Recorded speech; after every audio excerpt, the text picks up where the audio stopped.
I've got to take full responsibility for this losing run. Like you say, at the start of last season, we went on a similar run, and then we did turn it around, and we have to turn it around now, and we have to turn it around quick.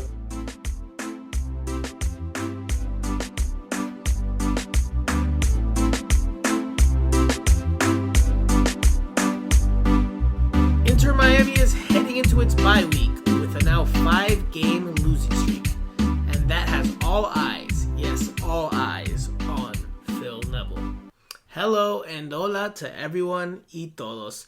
Welcome back to the #1 weekly and bilingual Inter Miami focus podcast that provides you with all the latest news, analysis, opinions, inside information, general punditry, and much more. Of course, I'm talking about Miami Total Football Radio, also known as Miami Total Football Radio. I am one of your usual co-hosts. My name is Franco Panizo. If I sound a little funny or off, it's because I'm a little under the weather. Not too much, but a little bit under the weather. Hopefully, my co-host here, who's one of the usual members of the team, can help me pick up the slack, especially since I've got some phlegm going on here. But joining me this week, and it's only one co-host, but I know he's got a lot to say. We've been talking on WhatsApp, and he's got quite a bit to say. I feel it. Just based on the little things he said, reading between the lines, interpreting the meanings of his riddles and his... he speaks in riddles sometimes, and his sarcasm. Of course, I'm talking about Jose Armando, a.k.a. Island Jose, a.k.a. if you still call him Cinco, well then Cinco. Jose, how are you doing today?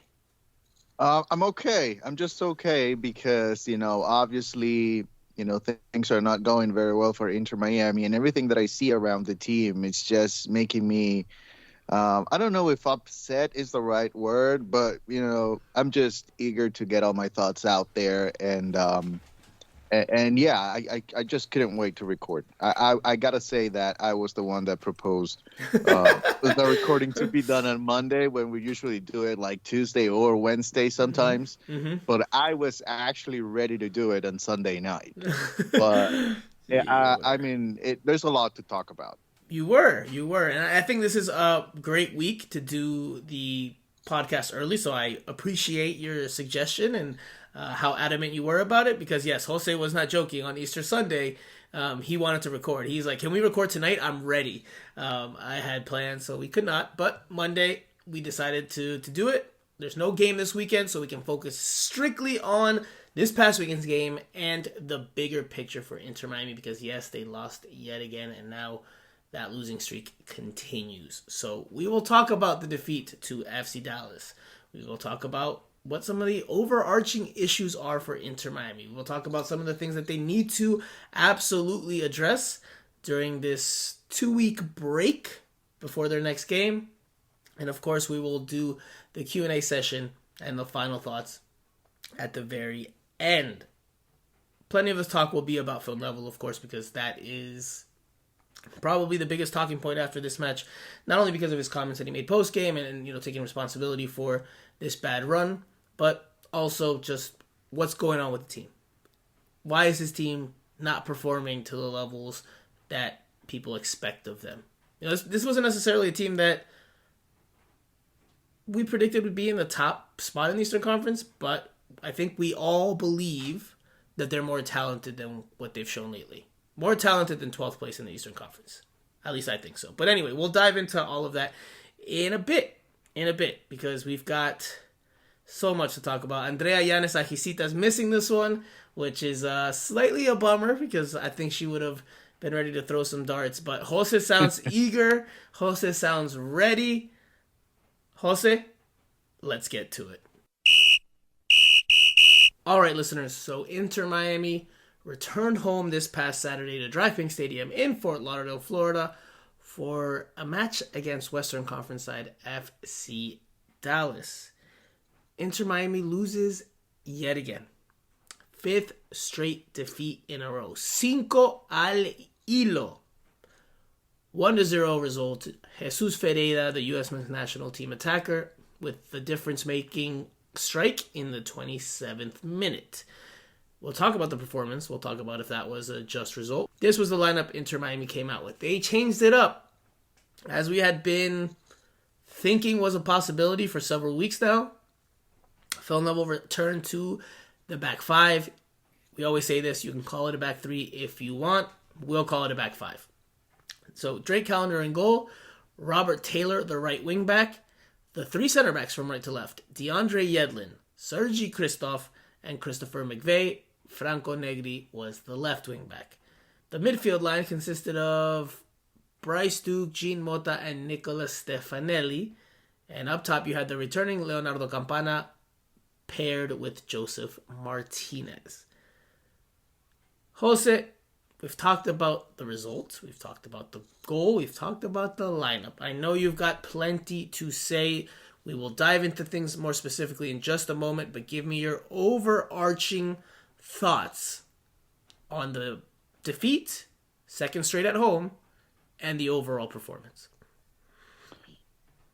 I would say that, it's another disappointing performance for Inter Miami. I think, the formation was just, I think we all expected a formation change, especially when, Campana became available and the team started selling Campana as the main attraction. I think we all saw that when we noticed what was going on in the last the 3 days prior to the match.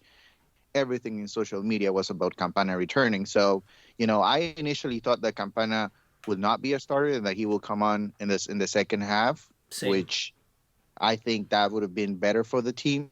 But hey, that's why they finished the game without Joseph and without Campana. Not a lot of firepower at the top.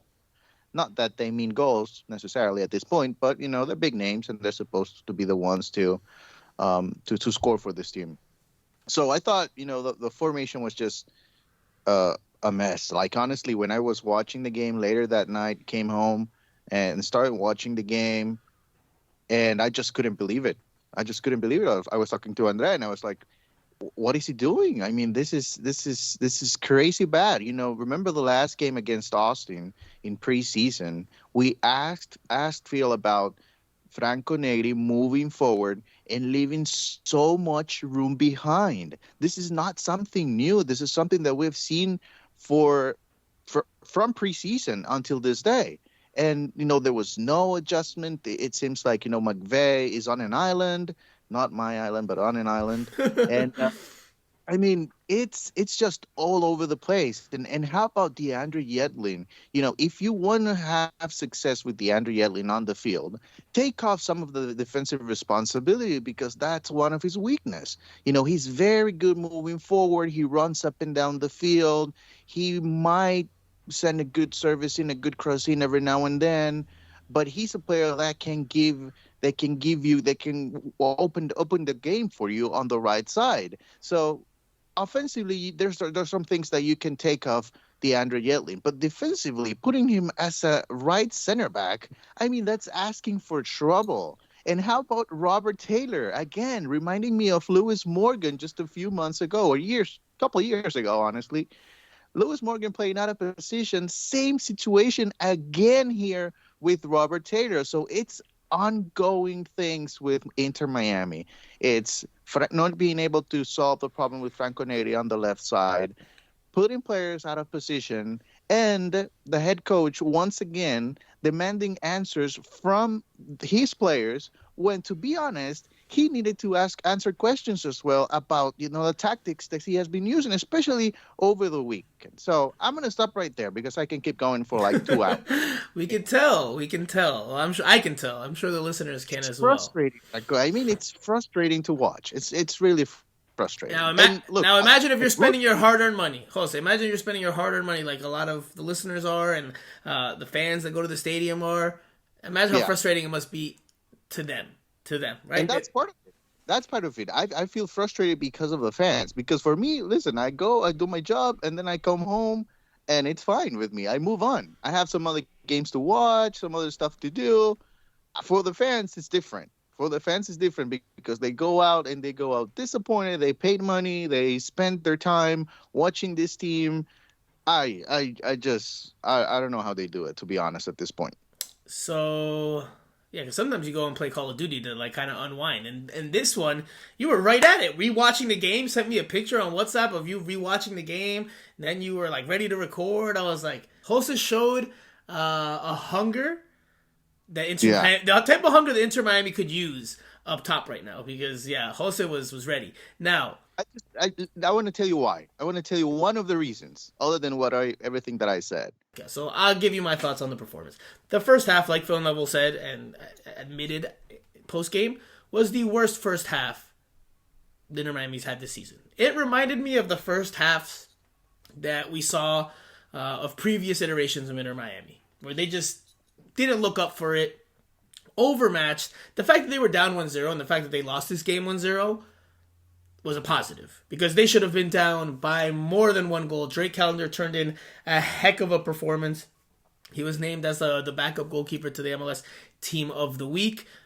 He was very, very good, and the only reason Inter Miami did not lose this one by a lopsided margin, because they should have lost this one 3-0, 4-0. It was that bad. It was that bad. There's a lot of reasons for it. You've touched on it. I mean, we'll dive into the formation. We'll dive into what Phil Neville might have been thinking there. No one got to ask him post-game about his game plan itself, the initial game plan. I would have liked to have done it, but you have to make a decision, either post-game press conference or locker room. And I went to the locker room looking for some of the key figures, some of the referentes, who many of which did not speak. And I think that's something that's notable and that we'll talk about a little later on as well. But yes, the performance was very poor, very, very poor in that first half. First half, haphazard to me. Players looked confused. Team didn't look comfortable. Second half, things picked up, especially once Phil Neville returned to the 4-2-3-1. He put Pizarro as the 10. Pizarro helped a bit. You also have to acknowledge that FC Dallas started dropping their lines and being more defensive-minded and just looking to protect the lead and then trying to counter, especially late on when they switched to a back five. So Inter Miami improved in the second half, but they were never close to pulling level. And based on the balance of play and the run of play, they should have never even been close to almost getting a point out of this one. They were deserved losers based on what we saw. And there's a lot that the team has to address. There's, Phil Neville needs to look in the mirror. Inter Miami, the players, the whole organization needs to look deep in the mirror and ask some very serious and tough questions. We'll ask some of those questions here, and we'll talk about what we think, right? Because like Jose said, we don't necessarily have the right answers. We're just going to say what we think. Whether you agree, disagree, this is just our opinions based on how we see the game. But let's start with that formation, Jose, because it's clear that Inter Miami was looking to free up the wingbacks, right? To have a little bit more service to the strikers, because there's not really a true number 10. Stefanelli, I thought at first it looked like he was playing behind the strikers, like a number 10, occupying that role. But then we saw him out on the left, and it looked like he had freedom to go between both places, either to play centrally and tuck in, or to drift out wide and play from there. But it just did not work, and I don't understand the player personnel that was chosen for this formation, because you have center backs. You want to control the game and have the ball. I get that. But if you're going to go with a back five, why would you put DeAndre Yedlin as a right center back? That to me is Phil Neville out of answers. That to me is Phil Neville so confused with how to get the best out of this team and finding the right combination of players in the right system, that he's just trying to reinvent the wheel. And it did not work. Yedlin looked confused. Yedlin looked lost. At times he was drifting out wide. At times he was playing centrally. It looked very unorthodox. It looked very chaotic. It looked very just perplexing. And it was a really hard first half to watch from an Inter Miami standpoint, because there was no clear tactical idea. No clear idea. Like, what was Inter Miami trying to do with the ball? All they did was get down the wings and cross it in to Joseph or to Campana, who were surrounded by 3, 4, 5 defenders. So it was a perplexing first half overall. Phil Neville definitely got it wrong. That's what they worked on all week. That's what, you train during the week to prepare for the weekend game. And that's what they worked on, and that's what they came out and delivered. I mean, we can talk about the player performances, and we will. But that first half is on Phil Neville more than it is on anybody, in my opinion. Absolutely. It is on him. And to be honest, it's unacceptable. It's unacceptable because this team is losing 4 games in a row. They come home against FC Dallas, which, it's an okay team, but they were not overly impressive. And you come out flat. I mean, that is completely unacceptable. And that is the first thing that Phil said in the press conference. He even acknowledged that his team was bad in the first half. You expect any team in the world. It doesn't matter. It doesn't even matter the sport. When you lose 4 games in a row, in the 5th game, when you're playing at home against a team that you can win against, you really have to go for it. I mean, if Inter Miami scored 2 goals in the first half, I would have told you, okay, that's what I expected. That's what I expect them to do, to have a 2-0 lead here. They're playing at home. Everything is going their way. They get their striker back. I mean, everything should have been in Inter Miami's favor on Saturday night, and it wasn't. Why wasn't it? Because the players were just not ready, and they were not in the right system, because that was a mess, a complete mess. I don't know for how long they did work on that, but it's clear that if they want to do it again, they need more work in training. And one more thing, and we talk about this for a while now, but the 4-4-2 formation with the diamond, where is that? Where is that? I mean, if you worked on that for so long, you have your 2 strikers ready. I mean, then what's preseason for here?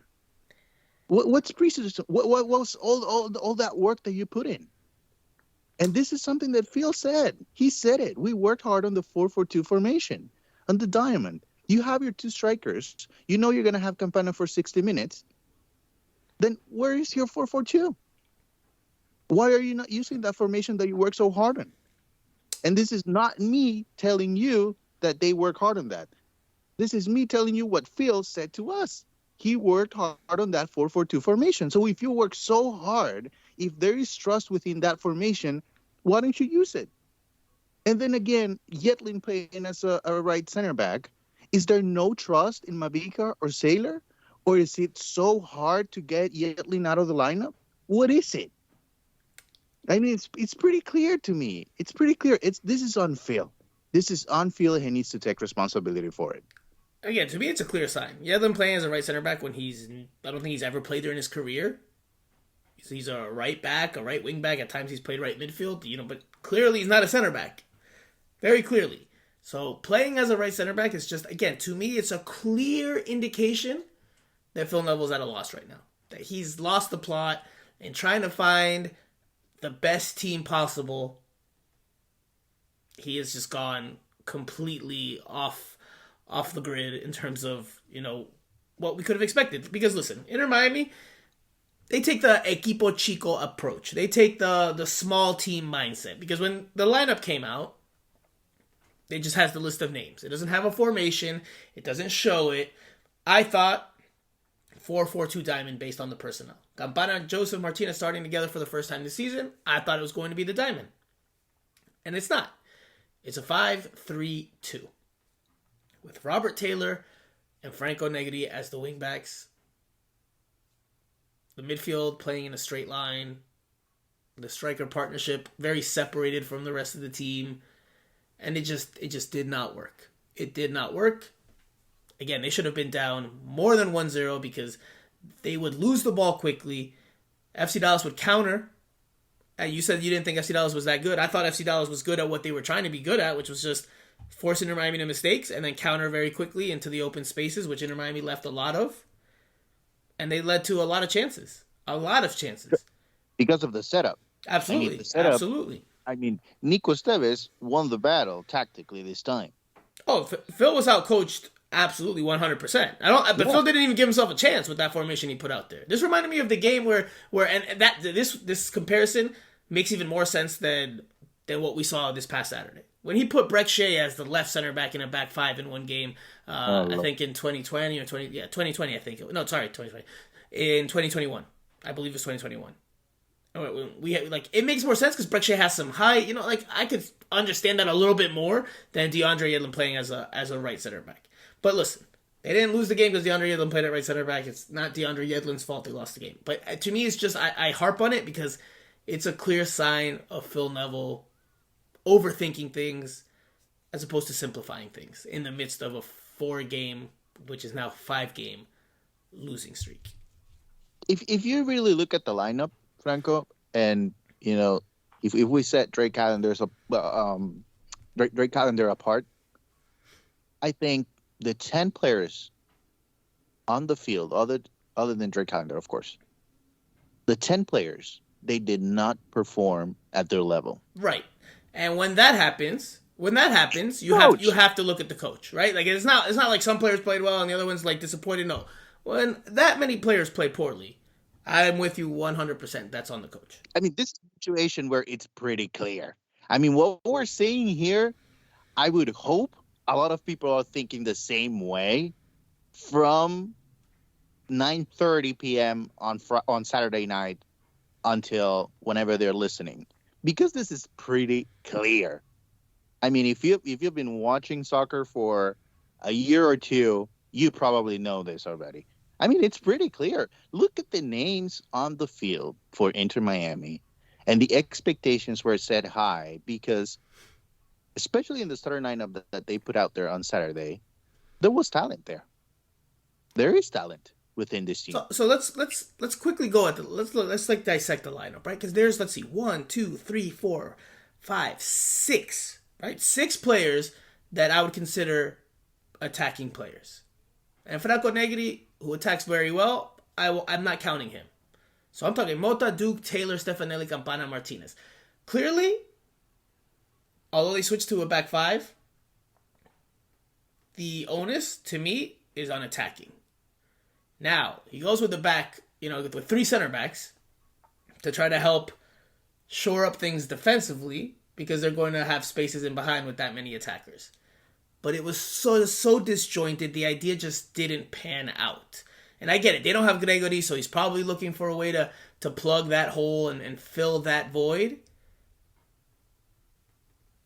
But then the team it doesn't make sense. You have 6 attackers and 4 defenders, but yeah, you're asking one of those defenders to get very involved in the attack, and it was just a mess. It was as bad a managed a first half as I've seen from Phil Neville. And Phil Neville's had some very big stinkers during his time with Inter Miami.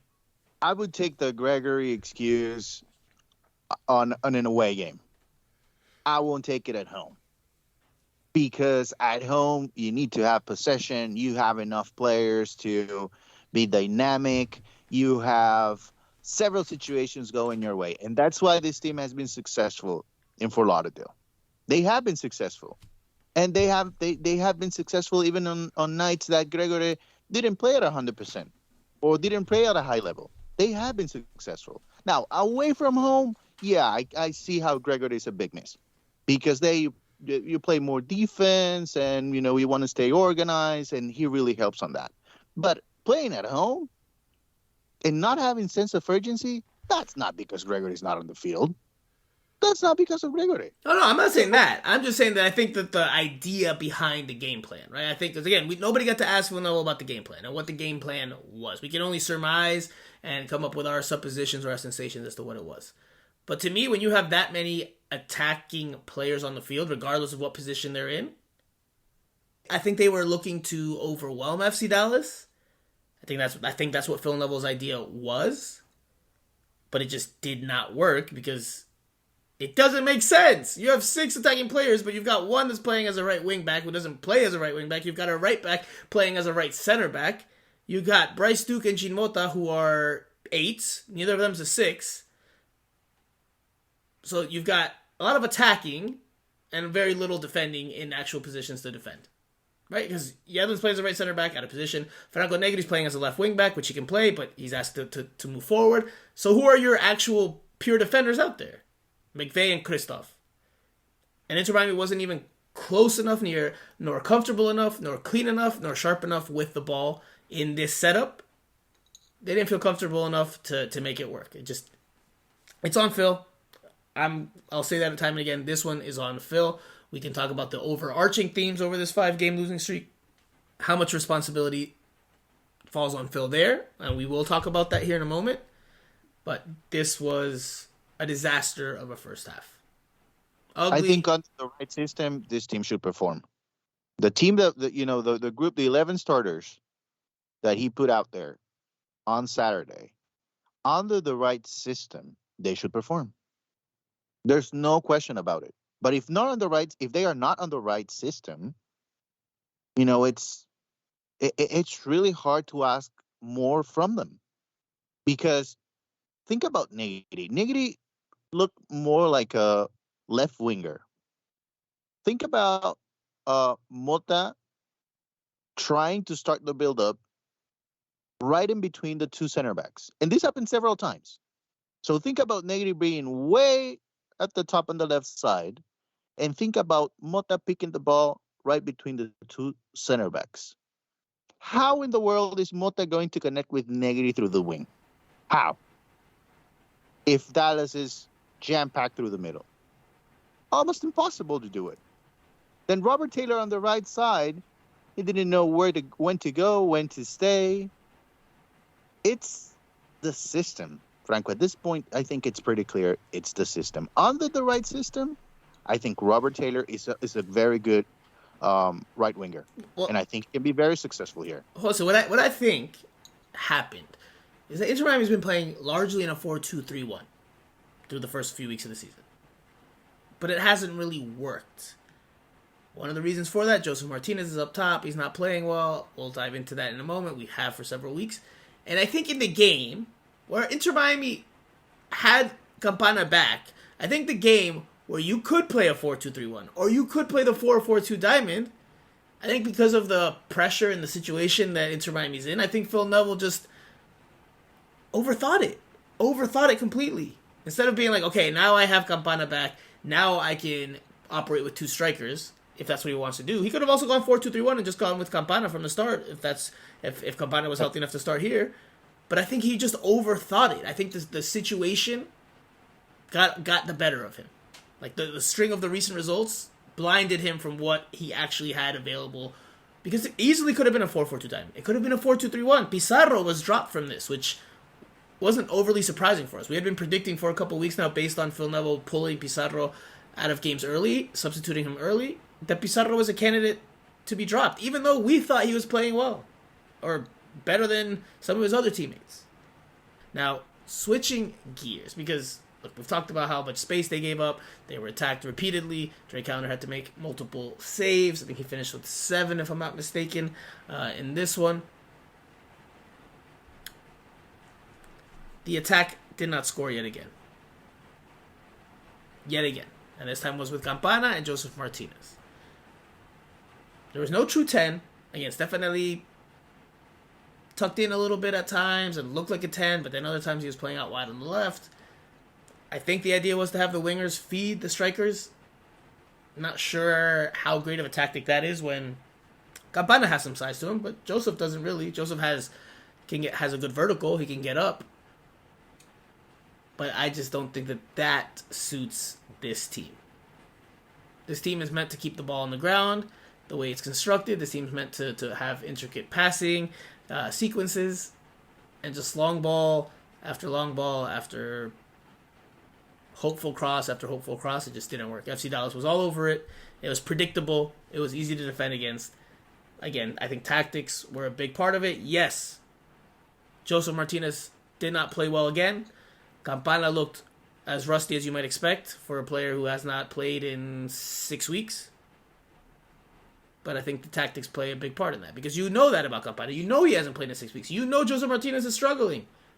And you go with that tactic, I think that left a lot to be desired. Yeah, but, he needs to acknowledge as well that, this Josef Martinez is not the same Josef Martinez that got paid DP money to score goals. Inter Miami is not paying him DP money to score goals. The contract that they gave Joseph Martinez is not the one of a player that would score 20 goals in a season. So this is a different Joseph Martinez. It's just different, you know? So you got to know what you got. This is Joseph Martinez that's coming in after an injury that almost took him out of the game, a few years ago. And last year he had some other injuries as well. So at this point, to be honest, you really have to be thankful that Joseph Martinez is available. You just need to wait him out. And like I said before the start of the season, I didn't expect Joseph Martinez to score more than 10 goals this year. Leonardo Campana is the name that you need to look for when it comes to goals. Campana needs to score over 15 goals, and then you get 7 from Joseph, and then you're okay.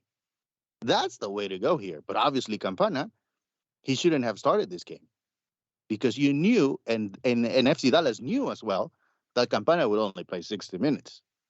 I mean, that was pretty clear. Campana was not playing 90 minutes after being out for so long. So those are things that are easy to figure out. Easy to figure out.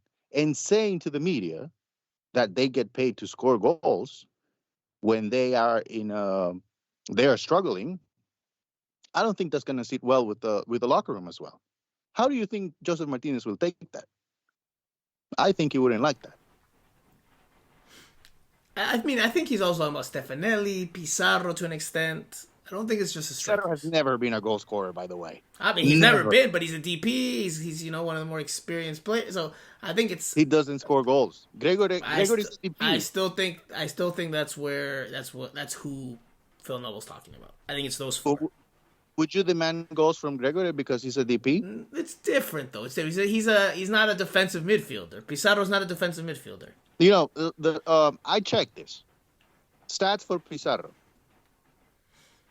and I will let you guess. Best season when it comes to goals for Pizarro. What's your guess? Ever, or with Inter Miami? In his career. Oh man, 7 in league play. That's the highest scoring season for him in his career. 7. Are you going to demand goals from him? It's impossible. Listen, I'm not demanding goals from him. I think Phil Neville is. No, I'm talking about Phil. I mean, is it right for you to put Pizarro out there and ask him for goals? Is it really necessary to do that when you know he can't score 10 goals in a season? He just can't. That's when he was playing at a better level, at a higher level. Because right now he's not the same player he was a few years ago. I think Phil Neville was so desperate in trying to end the 4-game losing streak that, again, he didn't see some of the obvious things. He overthought it. And that's something that he has to look at himself and, be autocrítico. Be self-critical, I guess, is how you would translate that to English. Yeah. And realize that he needs to simplify things. And to be fair, even with Franco Negri, because they're asking him to do so much in the attack that they're leaving spaces in behind. That's fine. That's how you want to play. Okay, that's going to potentially leave you exposed. So you have to be aware of that, and you have to be able to put out those fires. Christopher McVey is not doing a good job of putting out those fires. And I broke this down on Twitter on Sunday. I went through all 8 goals. Inter Miami surrendered 8 goals this year. 4 of them have come from the run of play. And those 4 have very similar patterns. If you haven't seen my tweets or you don't know what I'm talking about, go on Twitter at Franco Panizo and look for those tweets. They're not going to be too far down because they were tweeted on Sunday. I posted each of these 4 goals with their respective videos push tweeted so you can see what I'm talking about. The patterns are the same. They might be a little bit different in at some points in the makeup, but the patterns of the breakdowns are the same. It's teams attacking Inter Miami's left side, and then it's low crosses to the back post. And the right back, whether it's been DeAndre Yedlin or Harvey Neville, they haven't anticipated well enough. They haven't reacted well enough. McVey also hasn't done his part in covering for Negri, who's being tasked to push forward. Can't blame Franco Negri for leaving his spaces behind him when that's what he's being asked to do by the coaching staff. Yeah. Yeah. And I know that not having Gregory is a loss. Absolutely. Maybe Gregory helps put away some of those fires. But he's not there, and he's not going to be there for some time. So Inter Miami has to adjust that. They have to tweak that.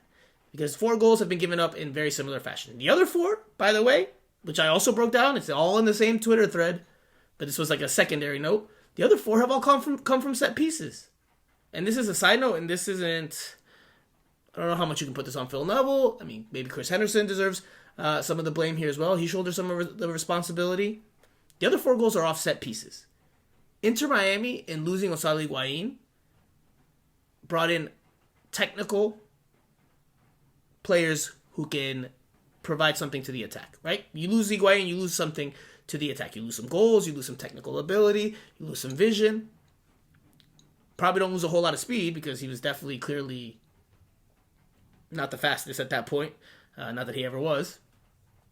But in looking to replace him and in bringing in these technical players with attacking qualities, Inter Miami has become an undersized team. And Jose, I remember you making the very astute observation in the final preseason game against Austin FC when Inter Miami lined up for the pregame anthem.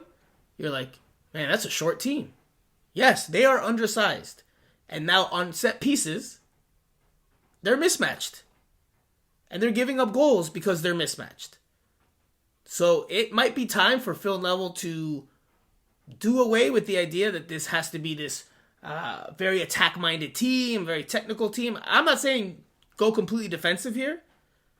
I think it's commendable that he tried to throw out attacking tactics and be the protagonist with the ball, and I think you can still do that to an extent, but you've got to pump the brakes a little bit and simplify things defensively for this group. Because I've said this from preseason, Jose, and you were giving me some stick about this. I was like, I think Phil Neville is now overcorrecting it. I think Phil Neville was going too far the other way. And this is something I will say before we switch gears to Joseph Martinez and his form.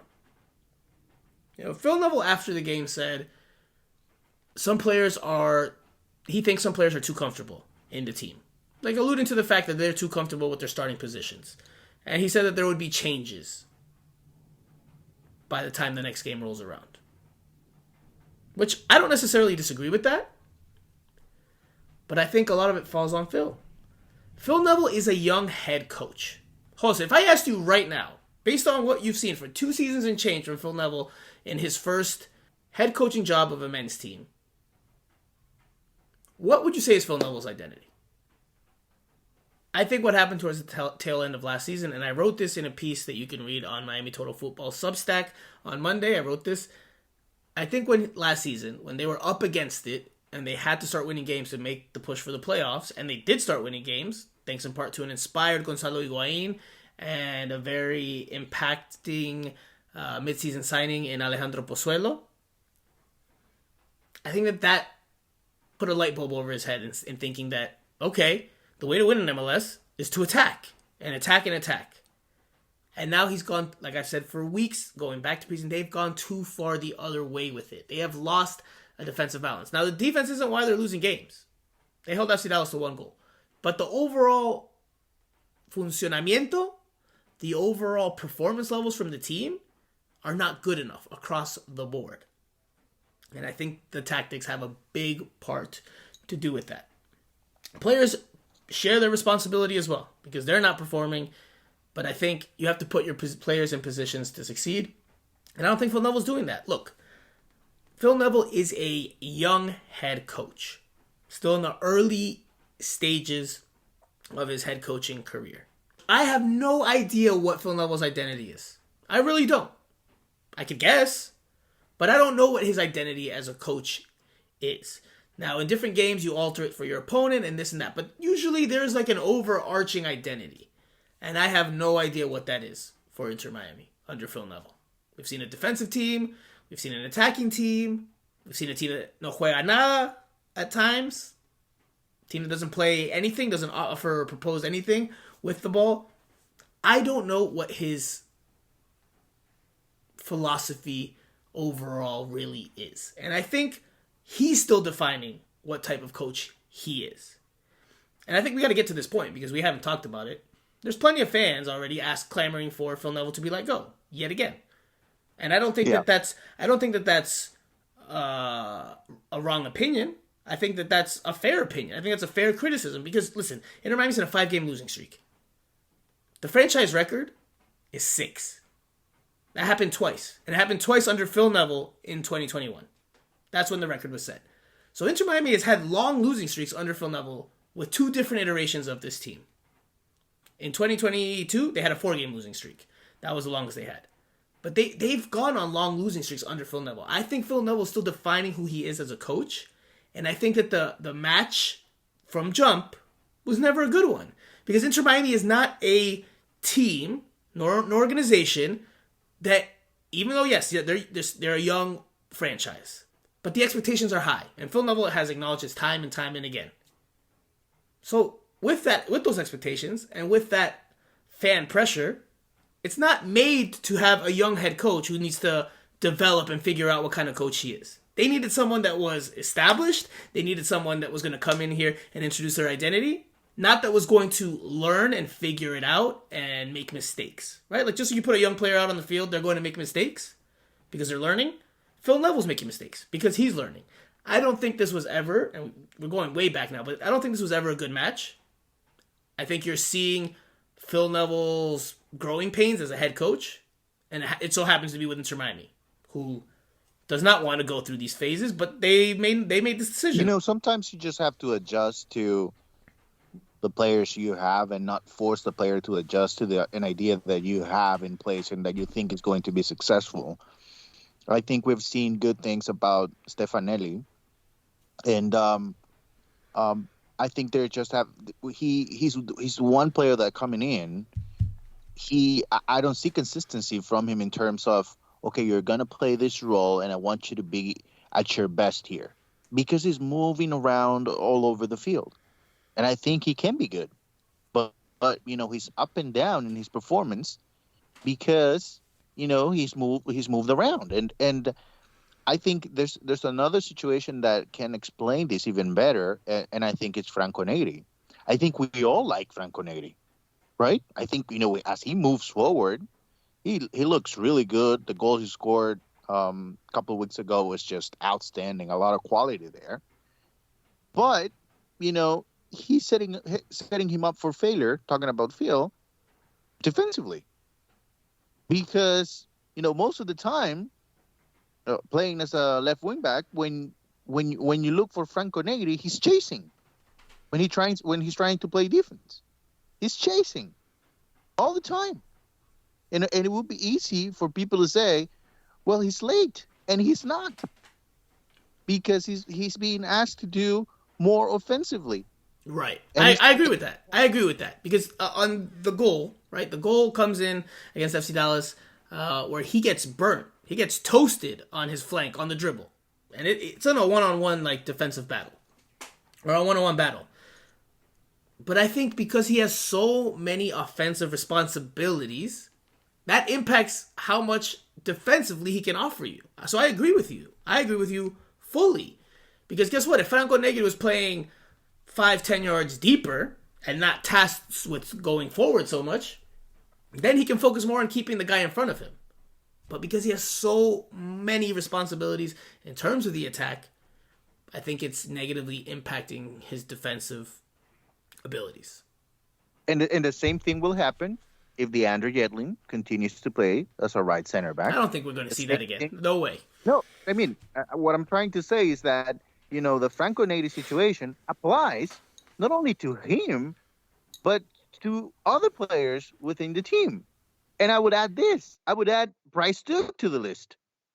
I think Bryce Duke is not ready to be a 6 or an 8. He's not reliable there. He's a 10. He's playing out of position. Robert Taylor, playing out of position. And we probably can keep going here. So I just mentioned 4 players. But let's say there are 3 that I would guess we can both agree on. Negri, Taylor, and Yedlin, based on what we saw this weekend. So, Franco, I mean, how am I going to ask Franco Negri to play consistent as he has been able to do to play offensively? How can I ask him the same thing defensively? It's impossible. It's impossible. No left wing back in the world can do that. Marcelo, one of the top left wing backs for years in Real Madrid. He was outstanding moving forward, but you knew that he couldn't play defense unless he was playing as a left back. That's the perfect example. So, and I would say one more thing. We have talked about Phil a lot here, but there's also responsibility on the rest of the coaching staff. We cannot let them out of the conversation. Because as an assistant, if you see things that are not going the right way, it's on them as well to tell the head coach, listen, there's something not working here. But maybe they do, Jose. Maybe they do. And look, at the end of the day, Phil Neville makes the decisions. I'm sure he takes input from everybody on his coaching staff. Whether it's the numbers of the players, right? They wear those chalecos, those bibs, or those heart monitor things under their jerseys or under their training tops. So he gets, feedback from the analysts. He gets feedback from assistants. I'm sure he gets it all. But it's up to Phil Neville at the end of the day to make the decisions. He's the one paid to make those decisions. So maybe you're right. Maybe there's not enough good feedback from the assistants. But maybe there is, Jose. And maybe it's Phil Neville just going with what he thinks. I agree. It's a collective effort. And players, coaching, it all deserves some blame. We've said a lot about Phil because I think it is Phil that has a chunk of it. But let's go to some players. Let's go to some players because, again, Phil Neville said after this game that some players feel comfortable. We can agree with that a little bit or disagree with it to some extent. Who do you think those players are? Who do you think the players that he's talking about that could be out of the lineup? I've got 4 names in my mind. For you, who do you have as the players that he might have been alluding to there? I think Joseph is one of them. Absolutely. Joseph is one of them. But, I mean, how can you blame Joseph for feeling comfortable when, Campana is not available? Well, so that's where, again, that's where I go with, Phil again. And I wrote this today. Joseph Martinez has shown you time and again that he's not ready to lead a front line. He has shown you that over the past few weeks. The last week's podcast was it's time to bench Joseph because he just hasn't inspired enough confidence up top to make you think that he's going to turn this around right now, that he's going to score. He's not that player anymore. He's not that player anymore. And yet, despite that, Phil Neville continues to go to him. So while, yes, Joseph Martinez, to me, shoulders responsibility for not putting in chances because he's had some chances. It's not like he hasn't had any. You can say he hasn't had a plethora or a bunch of chances because the tactics and the playing style haven't led to that. But with the chances that he has had, he hasn't done well enough with them. So he absolutely shoulders some responsibility. There's also, I think, questions about whether how fit he is and how focused he is. I absolutely think there's questions about that, my opinion. But if you keep turning to him, despite him showing you low performance levels, then that's on you. That's on the coaching staff. Schneider Borgelin is deserving of a start at this point. And maybe we'll see that. So Joseph Martinez, absolutely. I think that's one. Who are some others that you think Phil Neville was talking about? I've got some names. I think Yedlin could be one as well. I agree with DeAndre Yedlin. Yep. Yedlin could be one, but then again, Harvey, is he ready to start, really? To be a consistent starter? I don't know. But DeAndre Yedlin for the starting job. I don't know, but you have to spark that. You might have to spark that fire under Yedlin by putting him on the bench. He hasn't been playing well. And maybe he's not been given as much license to roam forward because Negri's been doing that. But Yedlin just hasn't looked good. Defensively, he hasn't been good. I think Yedlin is absolutely in that conversation of players that could get benched. I think Harvey Neville, and it won't look good for some people because it is Phil Neville's son. But on this scenario, in this case, I think it's warranted. I think DeAndre Yedlin merece ser banqueado, and maybe that revitalizes him or motivates him and gets him going again to playing to the level that he can play to. Because it hasn't been there to this point in the season. Now, he did have a baby. Maybe that's taken some of focus off of the field. But at the end of the day, he's paid to produce. He's not producing. I think he's absolutely in the conversation. Who else? I would say McVay. I talked about McVay last year. One of the guys that, he really showed good things in sacrificing for the team playing as a left back. And I really thought he would have a better performance moving back to the center back position. But even with Christoph right next to him, which I think he's not the problem, I think McVay is not performing. And I don't know how well is Saylor doing physically, if he's maybe lingering with an injury or if there's something going on, but I think he really deserves an opportunity because Saylor moved past Mavica very easily. Saylor really, really showed promising signs. He looks just more polished than Mavica. Yeah. So I won't say that he's going to be a starter for the national team. I'm not saying that. But I think he deserves an opportunity in Inter Miami. So I will go with... I'm with you yet again, Jose. I don't know if you read my piece or what, but or maybe it's just that obvious. I agree with you again. McVay is absolutely, even though I think he's a good effort guy, I don't think he's playing anywhere near as sharp as he needs to be. Especially covering for Negri, who again is bombarding forward and asking to make marauding runs into the attack, leaving spaces in behind.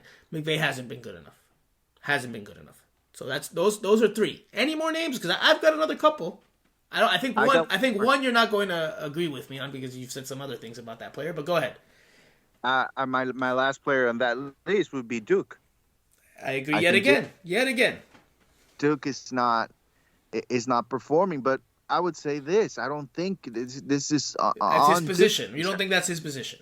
No, he's a 10. And especially at this point in his career, he makes mistakes. He's going to give the ball away. So you have to be ready. You need to have a backup plan when he loses the ball.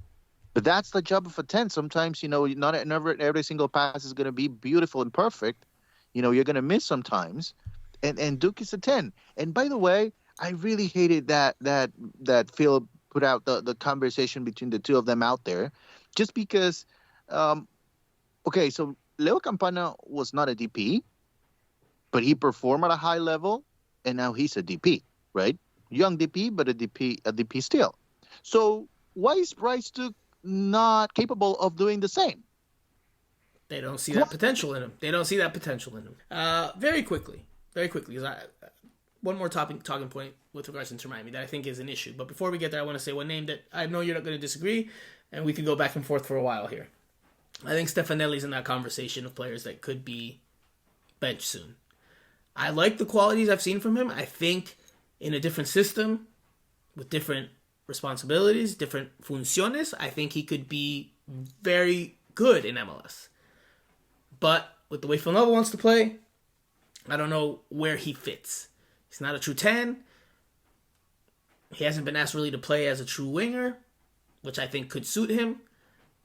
He's played up top. I don't think that's his position either. I think under a different coach and a different system, Stefanelli would thrive a little more. I think right now he's on the cusp of being one of those players that could get dropped because he's just not performing well enough. That's just my opinion. You don't really have enough to drop 4 or 5 players from your starting. I think it's going to take an overhaul. I think Phil Neville's going to have to change the overall approach a good bit. I'm not saying he's going to be drastic. I'm not saying Inter Miami is going to turn into a counter-attacking team overnight. But I think the approach is going to change.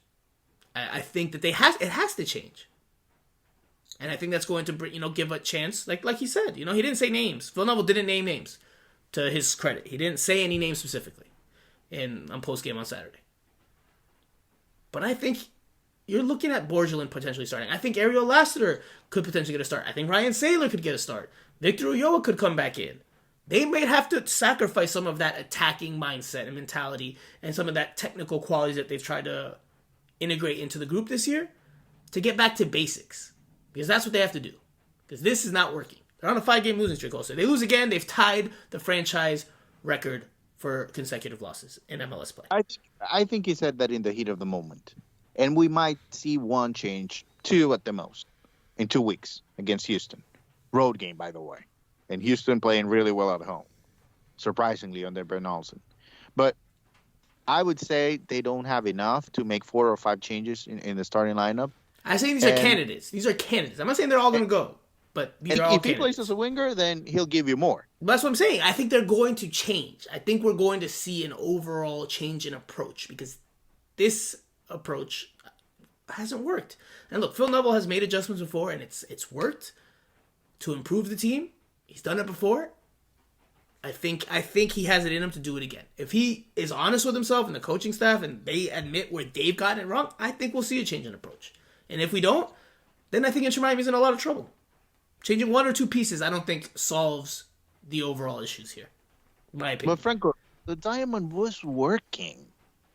Maybe not having Gregory has scared them away from the diamond. Maybe that's what's happened. And maybe that's why they're going after this Ecuadorian Dixon Arroyo. We'll talk about him in the final segment, part of the final thoughts, so we don't make this podcast way too long. But maybe that's what's happened, Jose. Maybe without a true defensive midfielder, Ulloa is the only one on the roster right now that's a true defensive midfielder that's healthy. But he's not at Gregory's level. And maybe that's what's happened. Maybe. That's just a supposition on my part. That's not information. Jose, one final thing I want to touch on with you and talk about. We can do it quickly. Something that I also noted, right? Because I noted Phil Neville can't find the team and he can't find the tactics in my piece on Miami Total Football Substack. I also touched on players not performing. The 4 you mentioned plus Stefanelli, so 5. I also talked about, I don't think there's a true leader on this team right now. Losing Gregory has not only hurt them defensively on the field, I think it's also taken away a true leader from this group. And I don't think that there is a clear answer as to who's the next man up in terms of leading this team. DeAndre Yedlin has been wearing the captain's armband. But is he really a captain? Is he captain material? He has experience, absolutely. Is he someone that young players turn to and he's kind of taking them under his arm? Some of them, yeah. But is he captain material? Does he have esa personalidad, that personality? Is he the type of player that rallies the troops and leads by barking orders on the field and motivates players in that way? I don't think so. And we've talked about this. So you think DeAndre Yedlin's captain material? I think he can be a captain. Yeah, I think he can be a captain. I think he's a regular starter, which is something that, really helps. Victor Ulloa, I would put him on that list just because he has been here for a while, but he doesn't play. So, it's hard to lead that way. So if we look at starters, then I think there's Yedlin and, you don't have a lot more unless, Christoph, he doesn't look like he has that personality. He has a track record to be a captain here, but I just think there's not a lot of choices. There's not a lot of choices. There isn't. And Joseph can become a captain. He can become a leader, but once he starts scoring, if he doesn't score, he's going to start getting frustrated and he's going to start looking for excuses. Look, Yedlin to me is a good locker room guy. Absolutely. I don't think there's any denying that, but I don't think he's captain material. I don't think he's ever been captain material in his career. Just doesn't give me that, doesn't exude that type of personality to me. But I think that presents a dilemma. And listen, if we're both saying DeAndre Yedlin's on the cusp of potentially getting benched, if that's what we think, then, they're going to have to name a new captain. And when he came off in this game, he came off late, and Harvey Neville came on against FC Dallas, Serhii Christoph got the armband. I think Serhii could be captain material, but I think there's 2 things going against him. 1, that he's really new to the team. 2, that his English isn't the best, right? So communication, which is a key element in being a captain, I think that's a hurdle for him. I agree with you that I don't think there's a plethora there. I don't think there's an abundance of options for Phil Neville in terms of who can be the captain, but I think that there is a leadership void in terms of having one player out there on the field that can really help navigate this team. And I think we saw it, because it's not just on the field. There's an extension to it off the field as well. I think we saw it this weekend. Because not any one of Leonardo Campana, Rodolfo Pizarro, or Joseph Martinez spoke to the press post-game. I went to the locker room, like I mentioned earlier in the pod, with Andrea, and we asked for those players, and when they walked by, each one individually at separate points, we called out to them and asked them for an interview. Joseph Martinez just walked right on by. Didn't even acknowledge us. And no, he did not have headphones in. Rodolfo Pizarro walked by, and he said, like, kind of tongue-in-cheek, but he was like, I didn't even play. Why do you want to talk to me? Andrea, very astutely, was like, well, you showered, right? And Rodolfo responded, well, that's just because I'm clean. Or I'm a clean person. So he was just saying no in a nice way. In a polite way. Because he was saying, oh, there's others to talk to. We asked Campana. Campana said, no, not tonight. Also politely said no. So when the team's in a bad way, and yes, there's other circumstances regarding each of those players, but when the team's in a bad way, who's showing face? You know who spoke? Besides Phil Neville? The newcomer, relative newcomer to the team, Nicolas Stefanelli. And who spoke in the press conference? Young goalkeeper Drake Callender. Those are the people showing faces to the media after a 5th consecutive loss. Nobody else is stepping up and saying, you know what, I'm going to do it, or I'll talk. The other key figures, the other referentes in the group, shied away. And listen, I get it. After some losses, you just don't want to talk. I get it completely. But you don't get to just talk when you win, or when you score, or when, it's all adulation and praise and things are going well. Being a professional means you also talk when things aren't going well. I think this was an example, a small example of a lack of overall leadership within the group that is also resintiendo el equipo, that's also hurting the team. I think that I don't know how Phil Neville addresses that, because there's not a whole bunch of options here. But that's something that needs to be looked at closely, because they need someone. Maybe Drake Callender. Maybe it's, maybe it's his time. Because you know what? In his press conference, I saw a player that's ready to take on a bigger role within the group. The way he spoke, the way he talked about things, I liked it. And I know you call me Drake Callender's agent or whatever, but look, he showed face. I'm sure that they were like, who do we get to pick? Drake Callender had a good game? All right, we'll pick Drake Callender. Drake Callender could have said no. Drake Callender could have been like, no, I'm not going to speak. We're losing. I don't want to face the media. But he said yes. He accepted it. He took it on. Whereas these other key figures, who are more veteran players than him, did not. Well, I have so many things to say about this. All right, I don't even know where to start, to be honest. Share your thoughts, and we'll close out the segment after that. I won't even rebuttal. I just want to hear you, and then we'll close out the segment. We'll just we'll let the listeners chew on what you've got to say and chew on what I've had to say, and they can come up with their own thoughts if they don't already have some already. Well, first off, I would say they are terrible teammates. At that point, when you don't talk to the media, they're terrible teammates because, Inter Miami is not only the players. Inter Miami is also related to the PR staff. And the PR staff, their job is to put players available for the media. So the PR staff, when we go to the locker room, they do the nice job of putting a backdrop, calling the players from the locker room, bring them to the backdrop, and have them talk to the media one by one, very well organized. So that's their job, and they're doing their job. So if you're a good teammate, and I'm talking to the players that said no, if you're a good teammate, you have to be there for the PR staff when it's tough times. And you have to put up your face, because your face not only matters when you win. You need, and the people that go to the stadium, La Familia, the ones that you praise, the ones that give, that are so great, the best in the world, they need to listen from you when they have questions. And the media is the one outlet that they go to when they demand answers to those questions. Right, we're an extension of the supporters, right? In the sense that we give them, yes, they have a voice now with social media, but in terms of getting answers from the players, that's why we have access.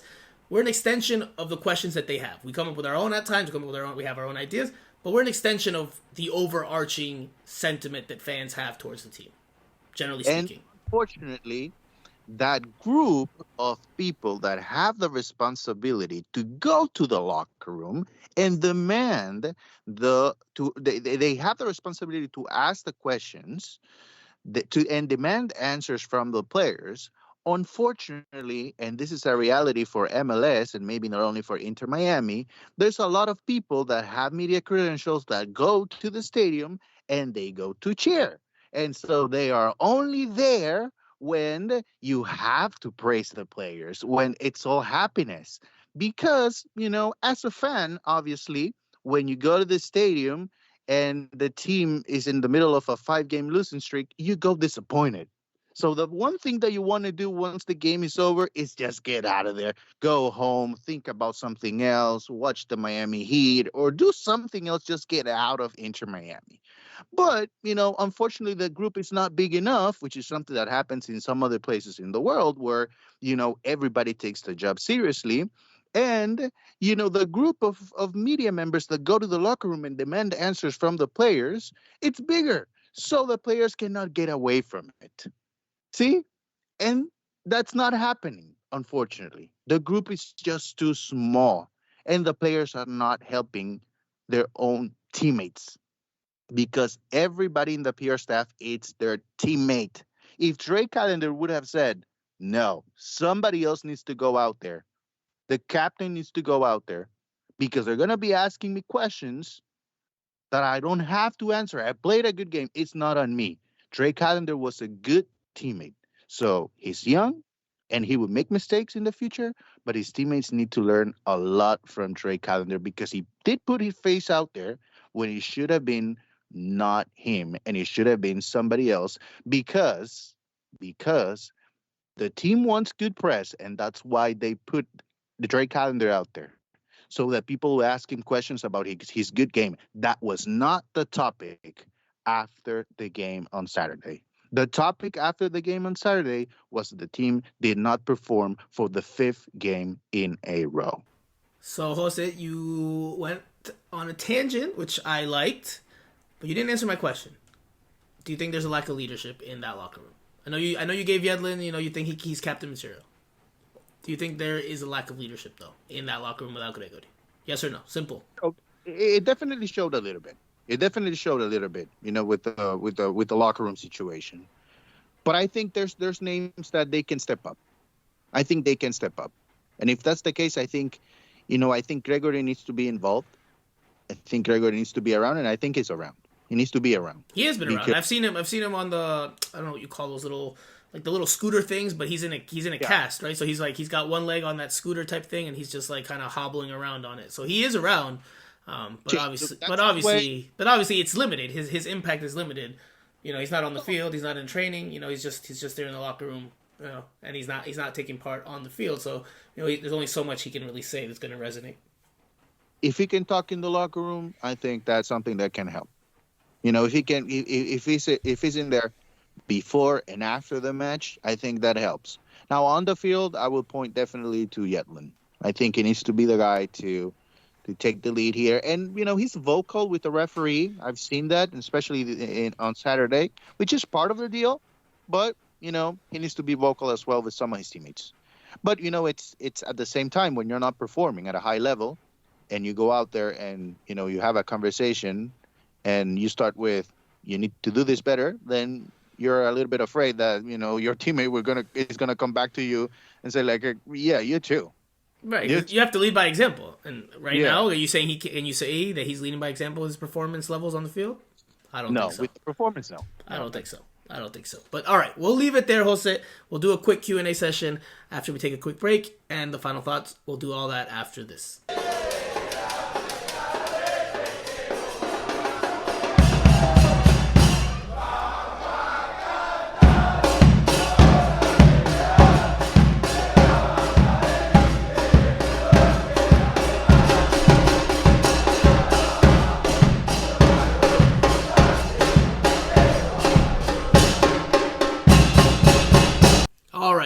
Jose, Q&A time. We've gone longer than we expected, but we figured that was going to be the case, especially with how eager you were on the WhatsApp chat that we had. So let's go with Jason Siegel for the first question. And he says, what can you tell us about Dixon Arroyo?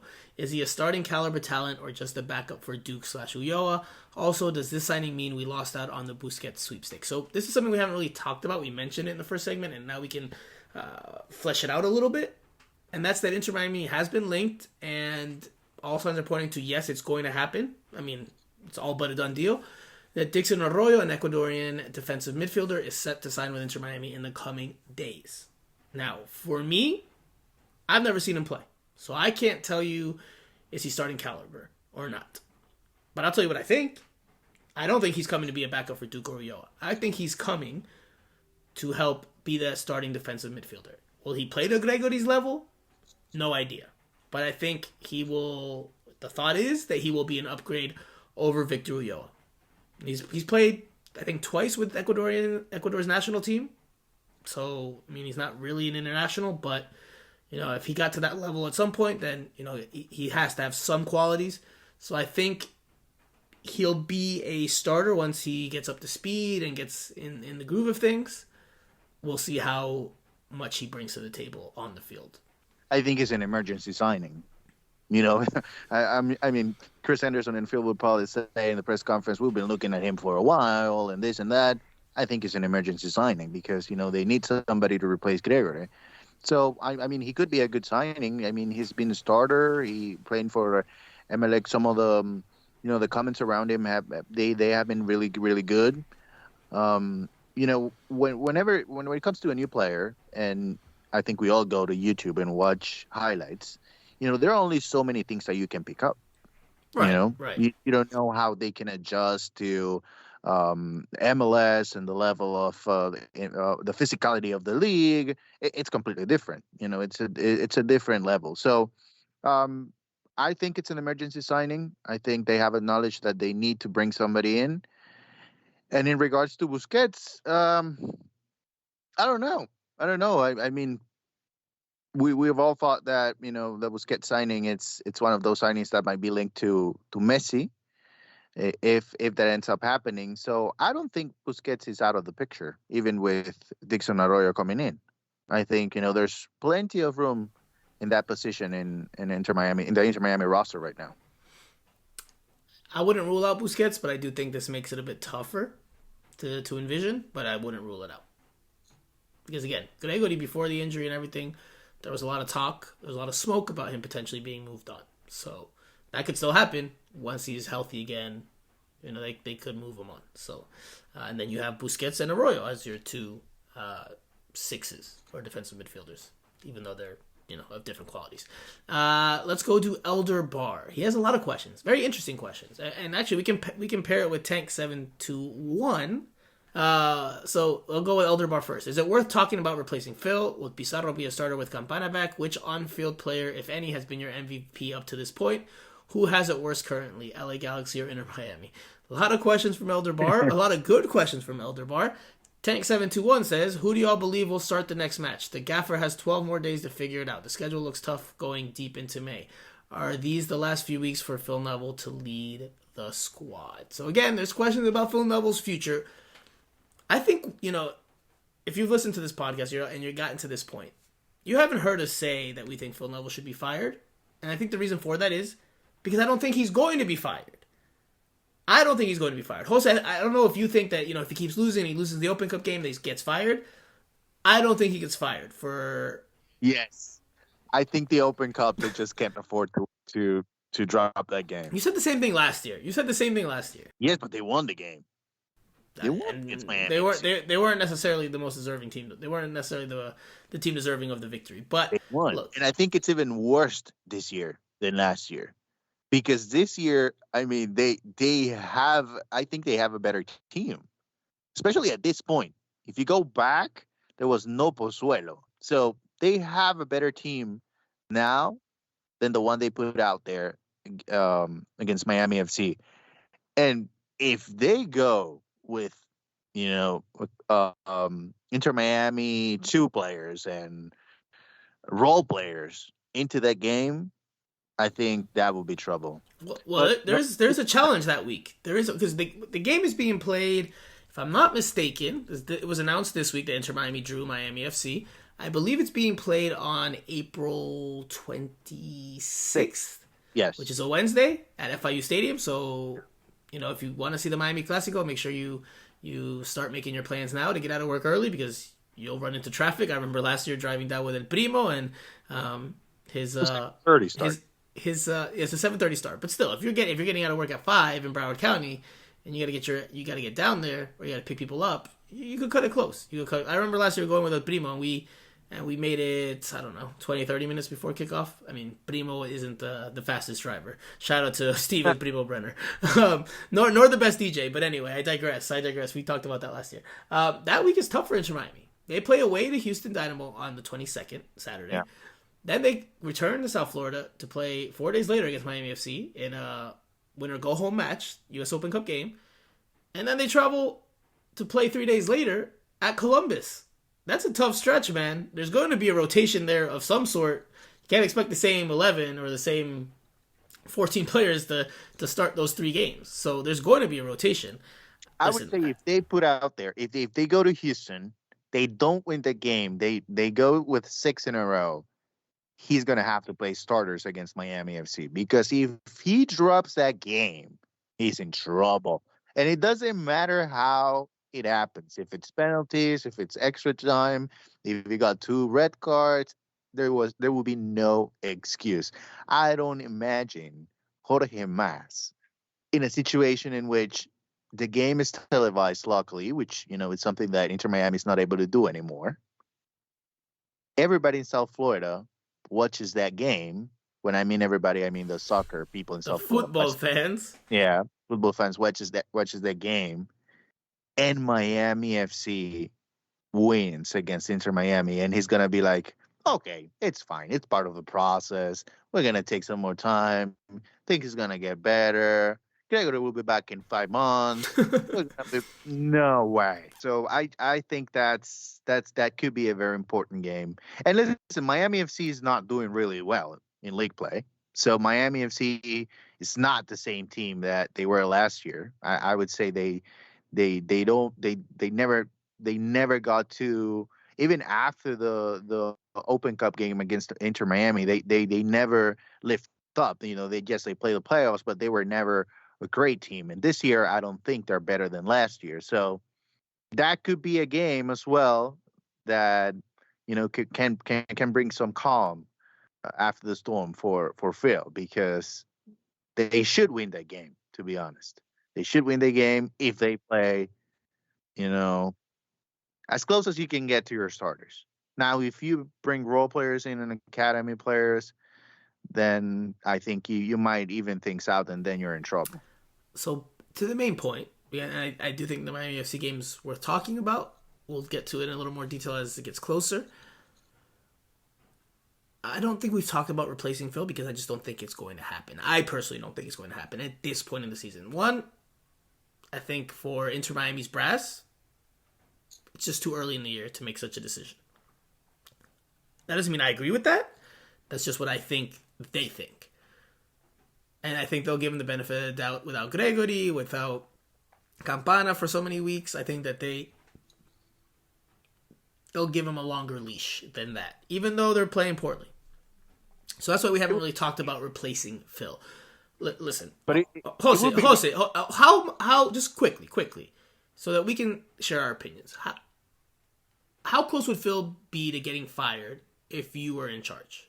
How close is he at this point? Very close.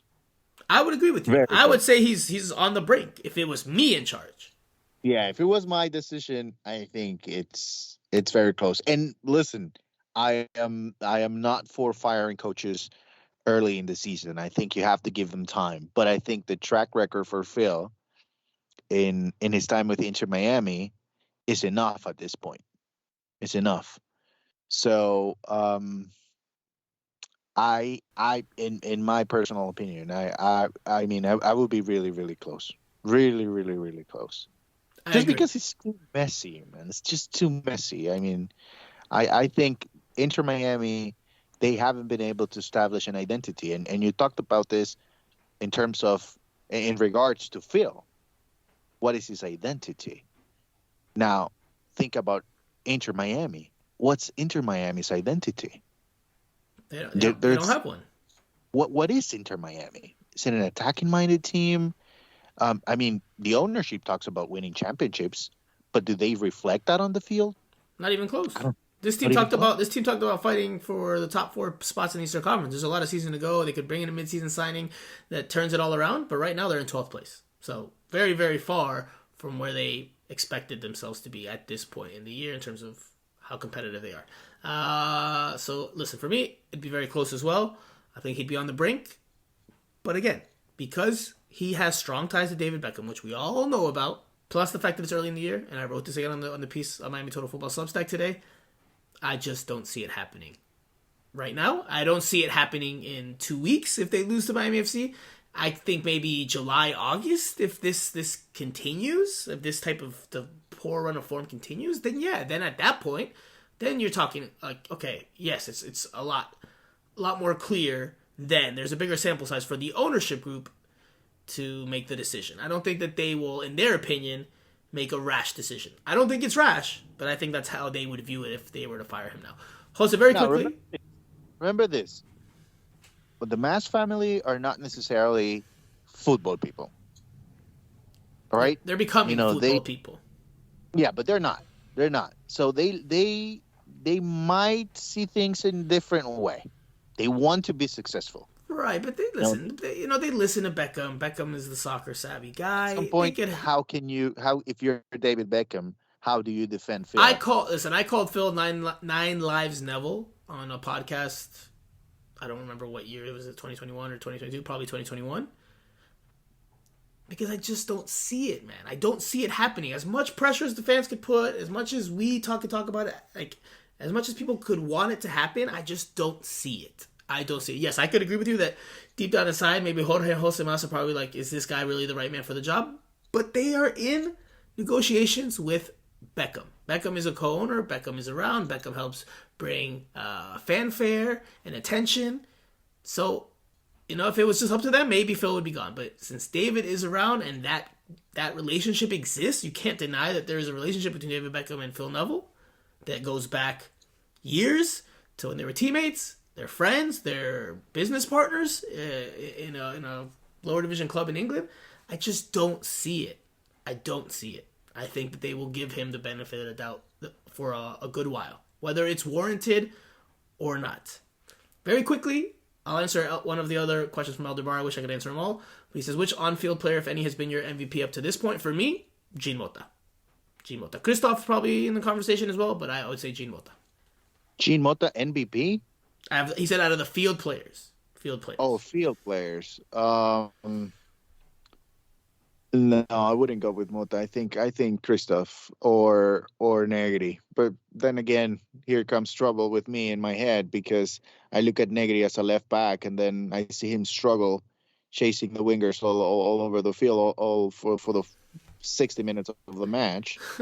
And then that's where that brings me trouble in my soccer thoughts. But yeah, I would go with Christoph. I think Christoph would be my choice. Okay. All right. We'll leave it there for the Q&A session. We'll head to our final thoughts. Jose, I don't know if you want to talk more Miami FC. You're up first. I'll go, and then we'll finish the show after that. It's been a long one. No, well, I think I already said what I wanted to say about the Miami Clasico, but, I think as we get closer, we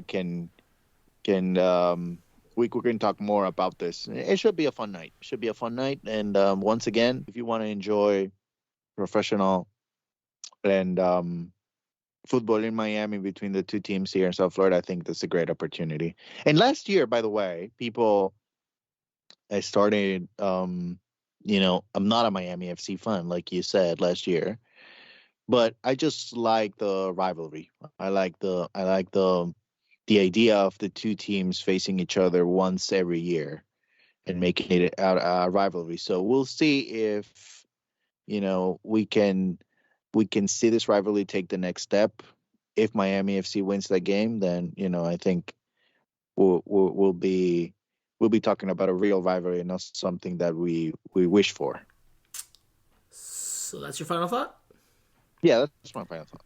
All right. So my final thought is on that I got to spend some time, and I was overdue this season, on spending some time with some of the members of La Familia. Why am I not invited to this? Bro, you're always invited, brother. You just don't No. show up. You just don't show up. And you're busy. You're a busy man. You're a TV guy now and stuff, so now you don't have time. But, like, I mean, I was going to say that. Like, at some point, I'd like to get Jose out there as well. I've been saying that for years. It's never happened. I'm the only one that ever goes out. You have never come yet to one of these events. Andrea hasn't either. Steve never did. It would be nice to do so at one point to get, at least two of us out there. But it was nice to share some time with the supporters, especially members of Vice City and Southern Legion, who we spent a lot of time with during that pregame festivity. There was some Easter egg hunts for the kids. There was parrillada. I had a chorizo, famous Vice City chorizo. I had Southern Legion steak. It was delicious and it was good.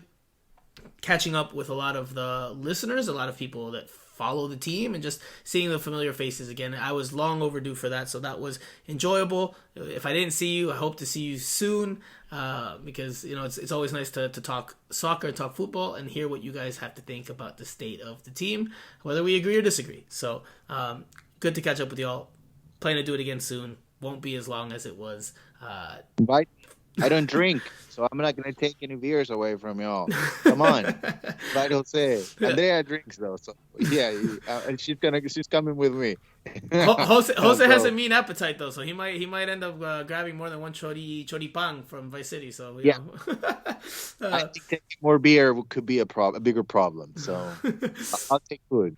All right, well, then that does it for this week's show. We were light on laughs, but that's because we had some very serious topics to talk about regarding this struggling and free-falling Inter Miami. But we'll be back again next week, and we will probably keep it shorter. We'll average it out by doing a podcast that just focuses on the match that's coming, which is again against the Houston Dynamo. So for Jose Armando, I am Franco Panizo. You have been listening to Miami Total Football Radio. We'll talk to you guys again